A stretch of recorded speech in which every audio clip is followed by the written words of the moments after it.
Good day, everyone. Today we will have our first discussion in modern physics, which is about relativity or special theory of relativity. Okay?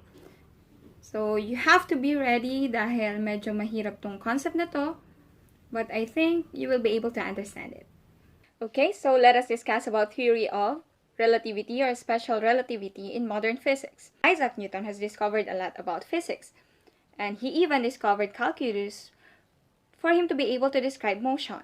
And he was able to explain the laws of motion. We have the first law, law of inertia, law of acceleration, and the law of interaction. He also has this law of universal law of gravity. But he was not able to accomplish is that what if the object is approaching the speed of light? And now we have Albert Einstein who will be able to answer that. When he was 25 years old, he was able to discover Brownian motion, special theory of relativity, and photoelectric effect. There. So he has accomplished a lot during 1905.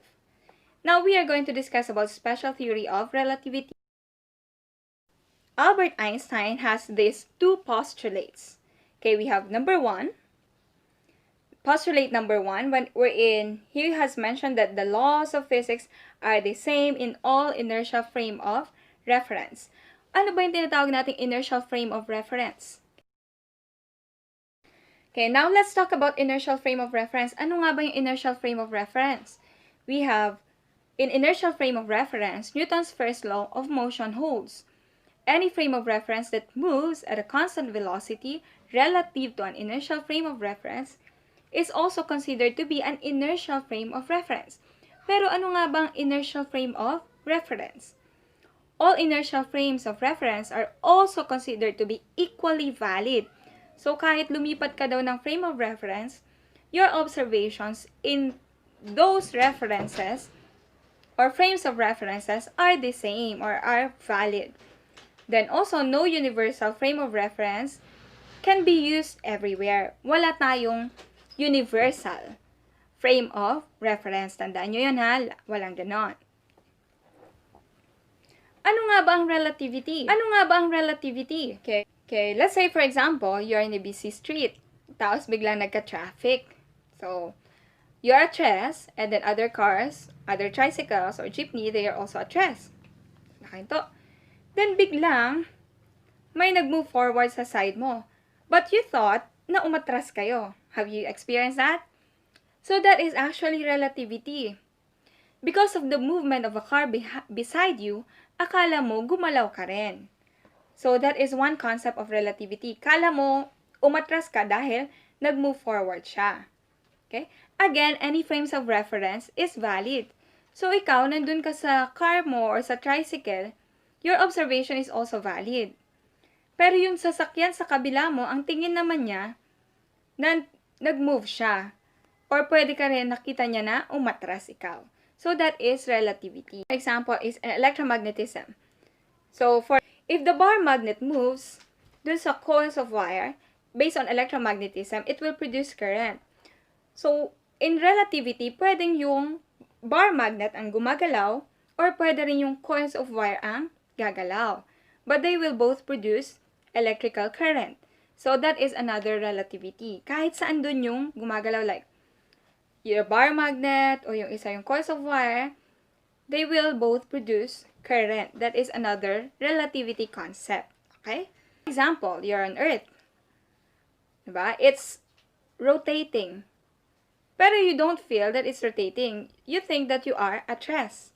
Pero if someone will observe us, dun sa malayo, and then they can see us rotating. So, ganun din ang relativity. According to that observer, we are rotating. But according to us, we are just at rest.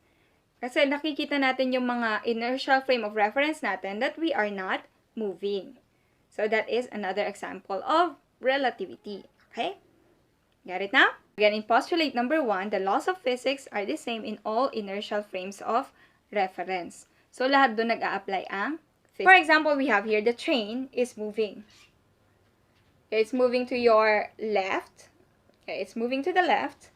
And then we have observer We have point A, B, and then we have observer C. Okay. When suddenly lightning strikes sa A at B, pag meron lightning dyan, according to the observer C, okay, according to our observer C, those lightnings happen simultaneously, sabay sila, according to A at B. But, according to observer D, na nagmo-move, let's say it's moving to the left, at 4/5 the speed of light, 4/5 see it's moving. Now, according to that observer inside, mas nauuna yung lightning sa B kumpara kay A, kasi it's moving towards B. Okay?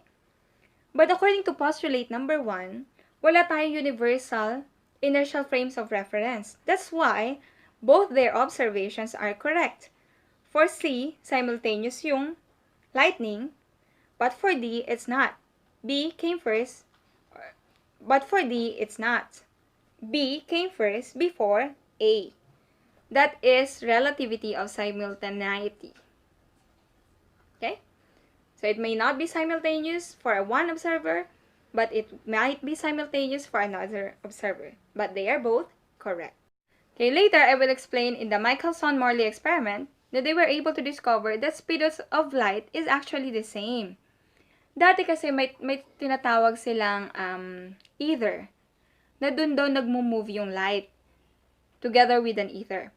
Okay, I will explain another relativity para mas maintindihan natin yung sa light. For example, you are in a train, and then you are also moving inside the train.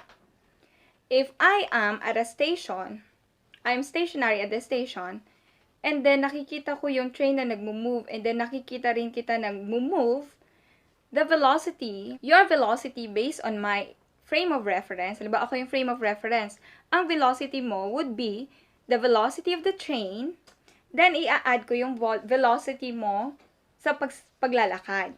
Okay? So your velocity when you're walking, and then the velocity of the train, that will be your velocity relative to me. So, ganun yan.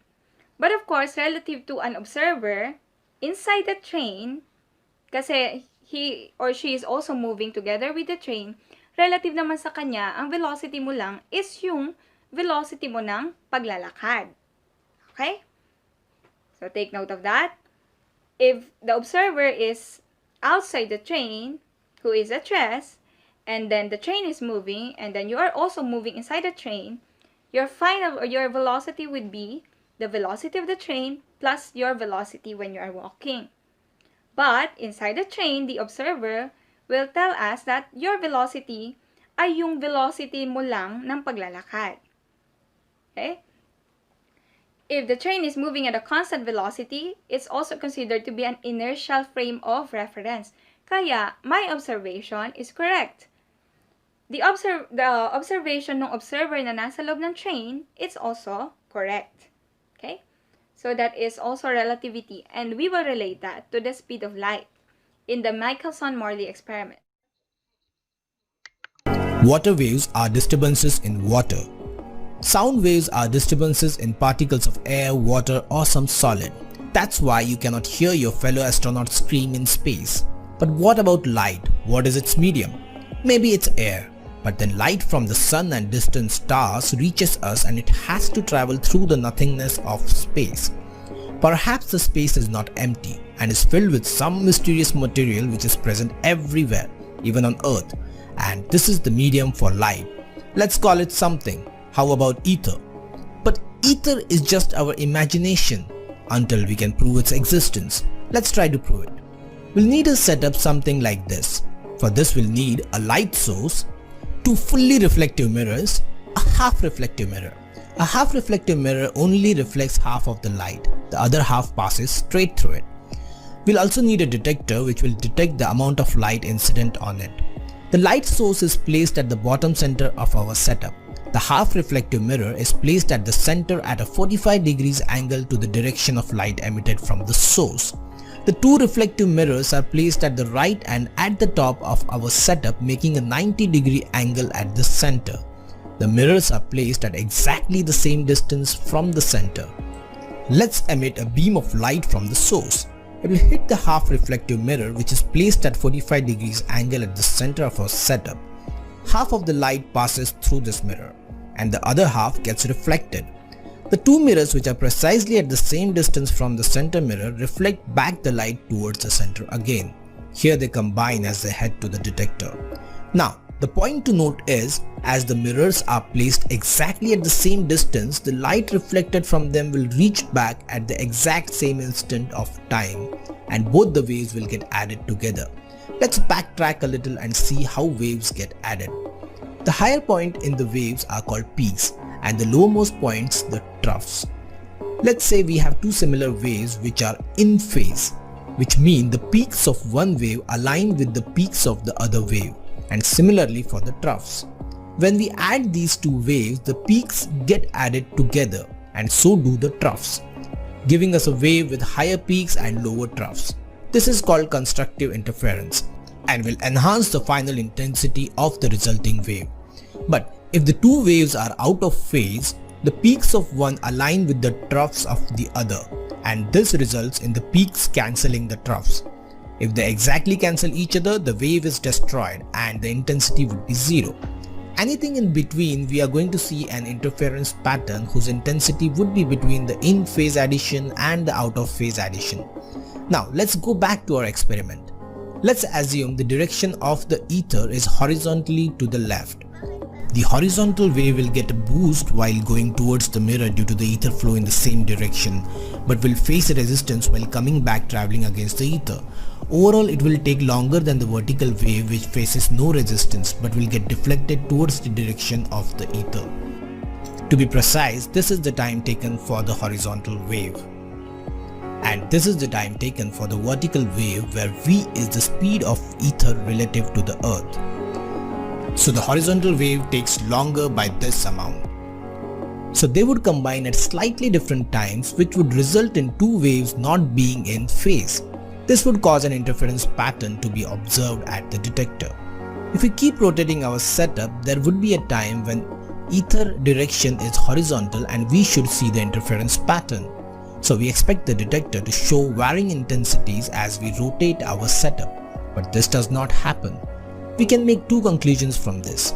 Either the ether does not exist and light does not need a medium, or at the time we conducted this experiment, the ether's velocity relative to the earth was zero.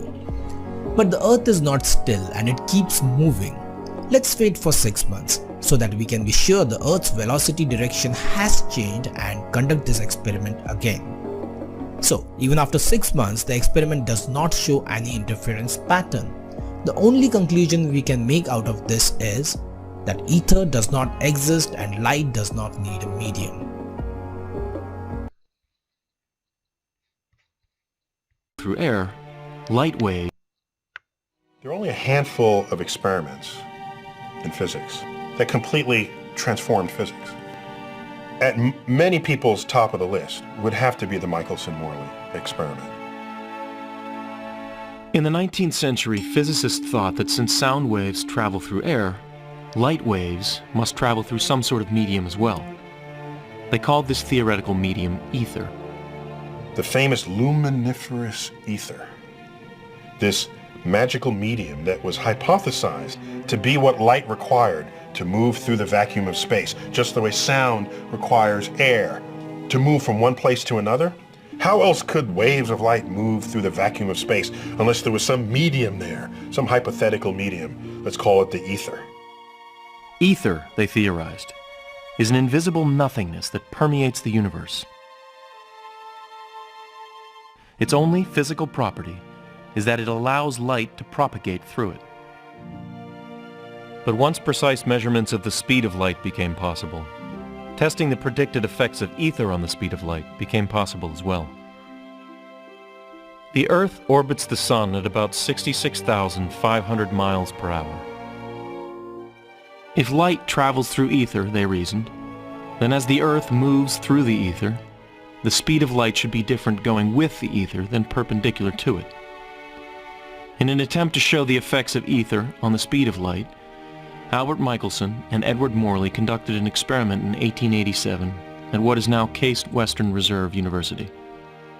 Michelson was an expert in optical experiments, and he thought that he could devise an experiment where one would be able to see the slight difference in the speed of light measured on the Earth if you measured it along the direction of the motion of the Earth and at right angles to it. There should be a slight difference. Compared to the speed of light, Earth is not moving that fast.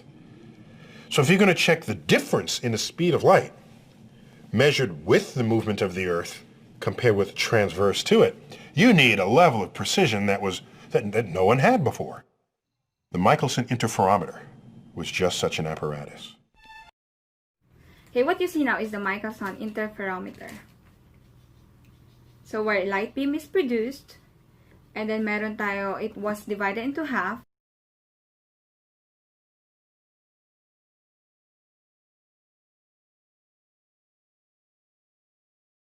And then it will be reflected, and then they will combine. When they are at the same phase, where crest meets crest, and then trough meets trough, and then they will result to a higher amplitude. Now in this one, when crest meets trough, they will result to a lower amplitude. So they are supposed to have different interference patterns. Okay? Changing interference patterns. If the Michelson interferometer is rotated with respect to the direction of the ether, therefore there should be differences in the interference pattern. Because when the light goes with the ether, that means it will increase its velocity. But when the light is against the ether, it will slow down its velocity. When the light is also perpendicular with the ether, iba rin yung kanyang velocity when going back to the mirror, when going back to the interferometer. So they are expecting that there should be differences in the interference patterns because of the changes in the speed of light. Dahil sa pag-change ng direction ng light do sa ether. Okay? Okay, but Michelson-Morley didn't observe any changes in the interference patterns. So that means there's no change in the velocity of light. Kahit in-rotate nila, they even waited for 6 months kasi daw baka maka-affect din yung position ng Earth. With respect to the ether, naghintay sila ng 6 months kasi it will have a different position in the ellipse or in the elliptical orbit. Ganun pa rin yung na-observe nila. There is no change in the interference pattern. There's no change in the speed of light. That's why we have here postulate number 2, the speed of light in free space has the same value in all inertial frames of reference. Kasi there's no such thing as ether, but light travels in a vacuum. Okay? Unlike sound, which needs medium for it to travel, light doesn't need medium para makatravel siya. Okay? So again, C is always constant. Okay, again, C is always constant, which is equivalent to 3 times 10 to the 8 meters per second. Lord Rayleigh and Lord Kelvin and Lord Thomson. Relativity proposed that the speed of light is always the same, regardless of the speed of the light source. The results of the Michelson-Morley experiment were entirely consistent with Einstein's view of the universe, and this served as the turning point in modern physics. The Michelson-Morley experiment was an experimental advance in technology that transformed science. Not only physics, but science. Alright, so that would be our lesson wherein we were able to discuss what is relativity, we were able to describe what is Michelson-Morley experiment, and then we are also able to describe the relativity of simultaneity. Next meeting, we are going to derive equations for time dilation and then length contraction. And hopefully, we can also cover relativistic momentum. So, bye everyone! Bye-bye too! Click like. And subscribe. And click below. And share. Don't forget to subscribe and keep watching. Bye-bye! Oopsies!